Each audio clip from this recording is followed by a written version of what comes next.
सज्जनों एवं बेटियों, आज आप लोग सदगुरु कबीर साहब की जयंती समारोह के अवसर पर इधर बैठिए। यहाँ इकट्ठा हुए हैं। दूर दूर से लोग यहाँ पर आए हैं। पूरे देश में कबीर साहब की जयंती मनाई जा रही है और कबीर साहब के बारे में चर्चा हो रही है।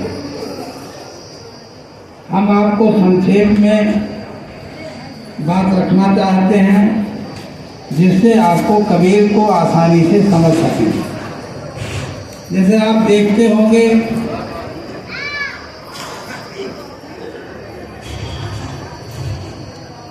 चश्मा आप लोग लगाते हैं तो चश्मा कई तरह का चश्मा होता है। जब आदमी लाल चश्मा लगाता है तो उसको लाल ही लाल सब दिखाई देता है, हरा नीला पीला सफेद काला नहीं दिखाई पड़ता है।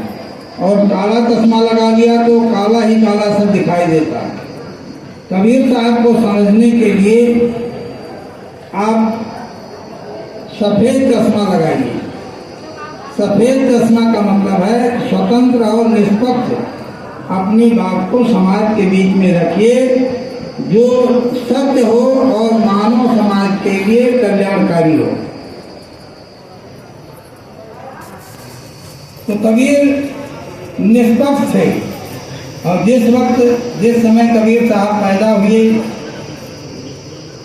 उस समय भारत में जाति धर्म के नाम पर, छुआछूत के नाम पर तमाम तरह का जो पाखंड देश के अंदर फैलाया गया था, उससे मानव का इतना अहित हो रहा था कि मनुष्य नहीं रह गया था, बल्कि मनुष्य के जगह पे कीड़ा मकोड़ा, पशु पक्षी कीड़े मकोड़े का जीवन जी रहा था, बल्कि उससे बदतर जीवन जी रहा था। उस गंदे माहौल में कबीर साहब ने अपनी बात को समाज के बीच में रखा।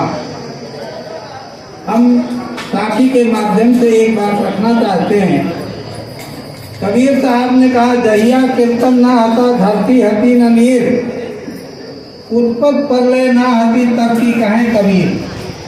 कबीर साहब मानव समाज से पूछते हैं, ये बताइए जिस संसार में आप जी रहे हैं, जब ये संसार नहीं था, ये पृथ्वी नहीं थी और पानी नहीं था, इसके अंदर जो दो क्रिया हो रही, गणना बिगड़ना, ये सारी चीजें नहीं थी, तब आप ये बताइए आपका माना हुआ वेद पुराण स्मृति रामायण गीता महाभारत पुराण बाइबल त्रिपिटक ये कहाँ थे?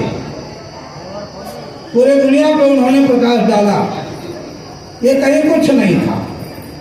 तो कबीर साहब का कहना है ये जितनी किताबें लिखी गई धर्म के नाम पर, ये किसी ईश्वर ने नहीं लिखा, किसी भगवान ने नहीं लिखा।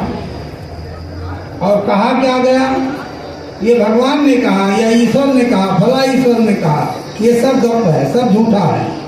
तो कबीर साहब कहते हैं जांचो और परखो, जो सही लगे उसके आधार पर अपना जीवन चलाने का प्रयास करो। ये जितनी किताबें लिखी गई हैं, इसमें से कुछ ऐसी बातें हो सकती है, किताब हो सकती है जिसमें मानव समाज के कल्याण के लिए अच्छी बात लिखी गई हो, और कुछ ऐसी बातें, ऐसी भी किताबें लिखी गई हैं जो मानव समाज का कल्याण के बजाय उनका शोषण करने के लिए, गुलाम बनाए रखने के लिए, मनुष्य से जानवर से बदतर कीड़ा मकोड़ा जीवन जीने के लिए ये रास्ते बताए गए हैं। तो कबीर साहब किसी को बख्शा उन्होंने नहीं और किसी से कोई डर नहीं, भयमुक्त होकर उन्होंने समाज में अपनी बात रखा।